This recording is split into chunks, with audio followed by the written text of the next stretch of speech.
ચિદમ્બરમ થી માંડીને કોંગ્રેસના નેતાઓએ શું કીધું કે આનું ટાઈમિંગ જે છે એ કંઈક શંકાસ્પદ છે, એટલે કે બિહારની ચૂંટણી એમ ડીસીપીટી કેસેટ છે. આપણા દેશમાં ચૂંટણી છે ને એ 12 માસ ચાલે છે. શિયાળો, ઉનાળો ને ચોમાસું, આ 3 ઋતુ છે એ એના કાળે આવે છે. ચૂંટણી 12 માસે આવે, એટલે ચોથી ઋતુ જેવું છે અને 12માસી ઋતુ છે. એ એક દલીલ તો ટકે નહીં, તો સરકારે કોઈ દી સારું કામ કરવું જ નહીં, ક્યાંક પણ ચૂંટણી તો હોવાની. એટલે પણ આપની જાણ ખાતર જે મોદી સરકારે કીધું 15મી ઓગસ્ટે નરેન્દ્ર મોદીએ કીધું ને, તો આ નિર્ણય જીએસટી કાઉન્સિલનો છે. તો જીએસટી કાઉન્સિલ તો સ્વતંત્ર ગણાય, એનું આપણે એક આખું અલગ માળખું છે. નિર્મલા સીતારામન એના વડા છે, એના થ્રુ જાહેરાત થવી જોઈએ.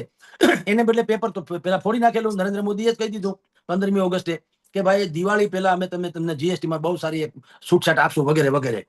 ખેર દેશના વડાપ્રધાન છે એટલે ભલે કીધું હોય, પણ વાત એમ છે કે શું કામ આ જરૂર પડી. જરૂર તો કોઈ પણ હિસાબે સારી કરે તો એના કારણો જવા દો. બિહારની ચૂંટણી જવા દો, કે અત્યારે વોટ ચોરીનો ડખવાલે છે એ જવા દો, કે ભવિષ્યમાં કઈ, જો આ કોઈ કારણ નથી. સરકારને કઈક સૂજે, કોક એમાં રસ્તો બતાવે કે તમે આવું કઈક કરો તો જનતાને રાહત આપી શકાય એમ છે, તો એ માણસ ગમે ત્યારે સરકાર આવો નિર્ણય કરી આવકાર્ય ગણાય.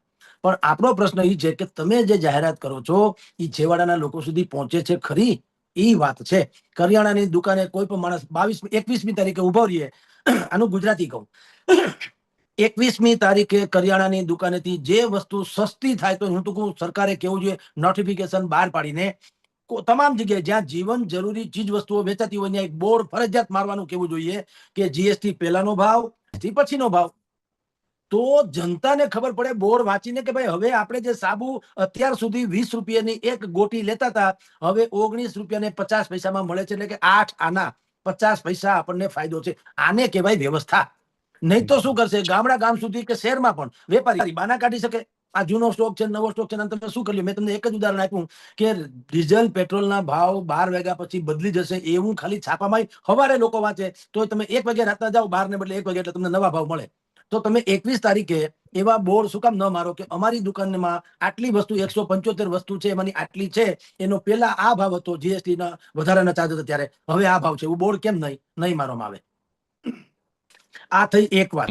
વાત નંબર 2, જુઓ આમાં સરકારી થોડુંક ઘપલો છે, યા તો બુદ્ધિપૂર્વકનું લોબિંગ ચાલતું હોય, માનવાને કારણ છે. શું છે તમને કહું.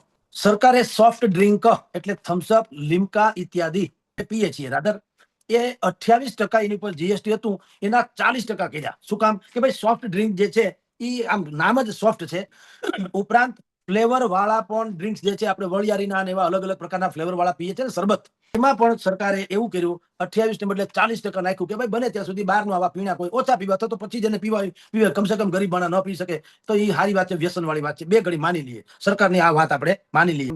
હાદસો લાગશે. એ જ સરકારે જે સરકાર ઠંડા પીણાને એમ કે ઘાતક માને છે એટલે 28 થી 40% કર્યું, એ સરકારે તમાકુ, સિગરેટ, જરદા અને બીડી એને હજી 28%માં જ રાખ્યા, 20% નહીં. તો થમ્સઅપ કે લિમ્કા કે સોડા કે ઈ પીવાથી આપણને વધારે અસર થાય કે બીડી કે તમાકુ, સિગરેટ કે જરદાથી થાય? તો વિચાર કરો. એટલે આમાં તમાકુની જે તાકતવરમાં તાકતવર લોબી જે છે એનું પ્રેશર છે. તમે જે હીરો હિરોઈનને પહેલે પાને અખબારમાં આખા પાના ભરીને પોતે આમ ખાતા હોય એવું બતાવવામાં આવે છે, અલગ પ્રકારના દાને દાને પે લિખા હે ખાને વાલે કા નામ, એની જેમ દાને દાને પે કેસર કા સ્વાદ વગેરે વગેરે જે કઈ છે, કે ઊંટે કાઢ્યા ઢેકા તો માણસે મૂક્યા ઠેકા, એકના હાટાના બે ચડી બેઠા. એવી રીતે જેટલા કાયદા એના કરતા વધારે છટકબારી. તમે જુઓ પેટ્રોલ ડીઝલના ભાવ રાતના વધે, તમે જોજો હજી તો છાપામાં સવારે આવવાનું હોય કે 12 વાગ્યાથી વધવાના છે. ઈ ભેગું તો તમે 12:30 1 જાવ તો વધારાના ભાવથી જ તમને પેટ્રોલ ડીઝલ આપે કે ભાઈ જો ભાવ વધી ગયા. એવી રીતે આ ચીજ લેવા જાજો, પ્રોસેસ દૂધથી માંડીને પીઝા, બ્રેડ કે ઇત્યાદિ, ખાખરા, રોટી, પરોઠા કે પછી બ્યુટી પ્રોડક્ટ્સ કે રસોડાની બીજી કોઈ આઈટમ કે દવા, આ સહિતના જેટલી 175 યાદી આપવામાં આવી છે ચીજ વસ્તુઓની, તમે હરામ બરોબર છે એક પાવનું કોઈ ઘટાડે તો શું કહેશે ખબર છે? જૂનો સ્ટોક છે, એટલે હાલે. તો તમે ભૂતકાળમાં કમાણા નથી, હાલો જૂનો સ્ટોક છે માની લઈએ, પણ તમે કઈ દાન ધર્મ તો કર્યું નથી, તમે કમાણા તો છો ને. તો હવે તમે આ જે છે રાહત મંડો આપવા કે અમને તમે ટેરિફ જે ઓછો થયો હતો, તો ટેક્સ જીએસટી ઓછો થયો, ઈ ભાવે તમે અમને માલ આપો, બરાબર, એને મળશે. પણ એની ઉપર કઈ સ્ટીકર તો ચોટાડવામાં નહીં આવે. એની ઉપર જો સ્ટીકર ચોટાડવામાં આવે કે ભાઈ 5% જ હવે આમાં જીએસટી છે, 12% નથી કે 18% નથી, એમાં સસ્તું થવું જોઈએ ને. આજે જ એક અખબારમાં એવા સમાચાર છે, જો સાચા પડે તો એનાથી રૂડું કાંઈ નહીં, કે અમૂલ દૂધ જે છે એ 2 થી 4 રૂપિયા ઘટી શકે.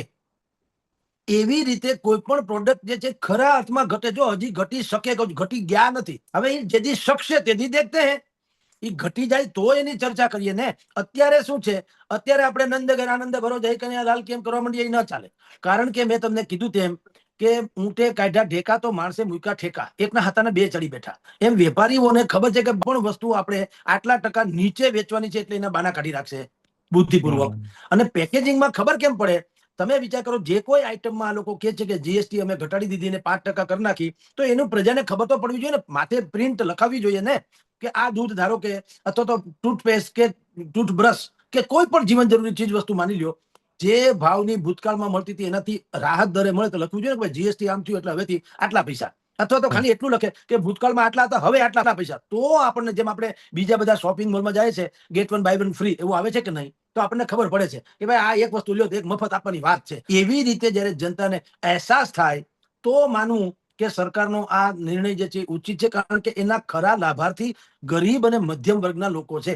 એને ત્યાં પહોંચે આ વાત તો બહુ રૂડું. નહીં તો કોઈ સરકાર એવી છે કે જેને ઉત્તમ કક્ષાની યોજના ઘડી ન હોય, પણ બધા વચેટિયા જ ખાઈ જાય છે. આનો લાભ મોટી કંપની કે જથ્થાબંધ વેપારીઓ પૂરતો સીમિત રહેશે તો આનો ફાયદાનો કોઈ મતલબ રહેતો નથી. ગરીબ અને મધ્યમ વર્ગની જનતાને ખરા અર્થમાં રાહત દર કંઈક થાય તો માનવામાં આવે કે અતિ ઉત્તમ નિર્ણય છે. અનેકો બજેટના, કેન્દ્રથી માંડીને રાજ્યના બજેટોમાં બધા જ બજેટો ફૂલ ગુલાબી નીકળ્યા કે નહીં. આ વખતનું બજેટ જે છે એ બોજારૂપ છે. ફૂલ ગુલાબી. અને પાછું છાપામાં આવે, મીડિયામાં આવે, શું સસ્તું થશે, શું મોંઘું થશે. તમે એ યાદી જેટલી અત્યાર સુધીમાં ખાલી ગૂગલમાં સર્ચ કરો, છેલ્લા 5 વર્ષના ગુજરાત રાજ્ય સરકારના તમે બજેટમાં શું સસ્તું થશે એની યાદી બહાર પાડો અને 5 વર્ષ પહેલા એનો શું ભાવ હતો, અત્યારે શું ભાવ છે, એ કમ્પેર કરો એટલે આનો જવાબ આવી જશે. સ્વાગત છે તમારું જાગૃત નાગરિક ગુજરાત રાજકારણમાં. જય હિન્દ મિત્રો. ચૂંટણી બારેમાં ચાલે છે. વડાપ્રધાનને લઈને જગદીશ મહેતાનો મોટો ખુલાસો. આજે આપણે વાત કરીશું જગદીશ મહેતાના એક એવા નિવેદનની જેમાં તેમણે દેશની ચૂંટણી વ્યવસ્થા, સરકારની જાહેરાતો અને વિવિધ કાયદાઓને લઈને અનેક સવાલો ઉઠાવ્યા છે. જગદીશ મહેતાએ પોતાના નિવેદનમાં કહ્યું કે આપણા દેશમાં એવું લાગે છે કે ચૂંટણી બારેમાસ ચાલતી રહે છે. તેમના કહેવા મુજબ ચૂંટણી પૂરી થાય તે પહેલા જ બીજી ચૂંટણીઓની તૈયારીઓ શરૂ થઈ જાય છે.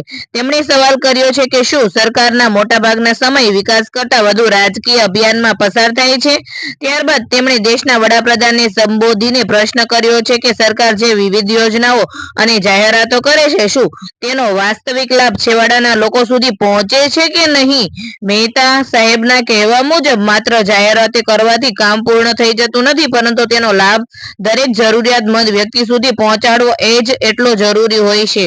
જગદીશ મહેતાએ વધુમાં વધુ કહ્યું કે સરકારે સમયાંતરે અનેક યોજનાઓ જાહેર કરી છે, પરંતુ સામાન્ય લોકો સુધી હજી પણ રોજગાર, મોંઘવારી, ખેતી, શિક્ષણ અને આરોગ્ય જેવી સમસ્યાઓનો સામનો કરી રહ્યા છે. તેમણે પ્રશ્ન કર્યો છે કે જો યોજનાઓ સફળ છે તો પછી સામાન્ય લોકોની મુશ્કેલીઓ હજુ કેમ યથાવત છે. જગદીશ મહેતાએ આગળ એવો પણ દાવો કર્યો છે કે કેટલાક સરકારી તંત્રોમાં ગેરનીતિઓ જોવા મળે છે. તેમના મત મુજબ કેટલીક જગ્યાએ પારદર્શિતાના અભાવને કારણે લોકોમાં વિશ્વાસ ઘટે છે. તેમણે કહ્યું કે સમગ્ર વ્યવસ્થા વધુ જવાબદાર છે અને પારદર્શક બનવી જોઈએ. જગદીશ મહેતાએ પોતાના નિવેદનમાં એવું પણ કહ્યું છે કે તેમને એવું લાગે છે કે ક્યાંક બુદ્ધિપૂર્વકનું લોબિંગ ચાલતું હોય છે. આ તેમના વ્યક્તિગત અભિપ્રાય તરીકે રજૂ કરવામાં આવ્યો હતો. તેમણે આ બાબતે વધુ પારદર્શિતા અને જવાબદારીની માંગ કરી છે. તેમણે કાયદાઓ અંગે પણ ટિપ્પણી કરતા કહ્યું છે કે દેશમાં ઘણા કાયદા છે, પરંતુ કેટલીક વખત એવું લાગે છે કે કાયદા કરતા છટકબારીઓ વધુ છે. તેમના મત મુજબ જો કાયદાનો અમલ સમાન રીતે ન થાય તો સામાન્ય લોકોમાં અસંતોષ વધે છે. જગદીશ મહેતાએ ભારપૂર્વક કહ્યું છે કે દેશની લોકશાહી મજબૂત બનાવવા માટે દરેક નાગરિકે સુધી ન્યાય, સુવિધાઓ અને સરકારી યોજનાઓનો લાભ પહોંચાડવો જરૂરી છે. તેમણે સરકારને અપીલ કરી છે કે યોજનાઓની અસરકારક અમલવારી પર વધુ ધ્યાન આપવું જોઈએ. હવે તમે શું માનો છો? શું સરકારની જાહેરાતોનો લાભ છેવાડાના લોકો સુધી પૂરતો પહોંચે છે કે નહીં? શું દેશમાં ચૂંટણીનું વાતાવરણ બારેમાસ રહે છે? અને શું કાયદાઓના અમલમાં વધુ પારદર્શિતા આવવી જોઈએ? તમારો અભિપ્રાય કોમેન્ટમાં જરૂરથી જણાવજો. જો તમને આવી જ રાજકીય માહિતી અને વિશ્લેષણ ગમતું હોય તો વિડીયોને લાઈક કરો, ચેનલને સબસ્ક્રાઇબ કરો અને બેલ આઇકોન દબાવવાનું ભૂલશો નહીં. જય હિન્દ મિત્રો.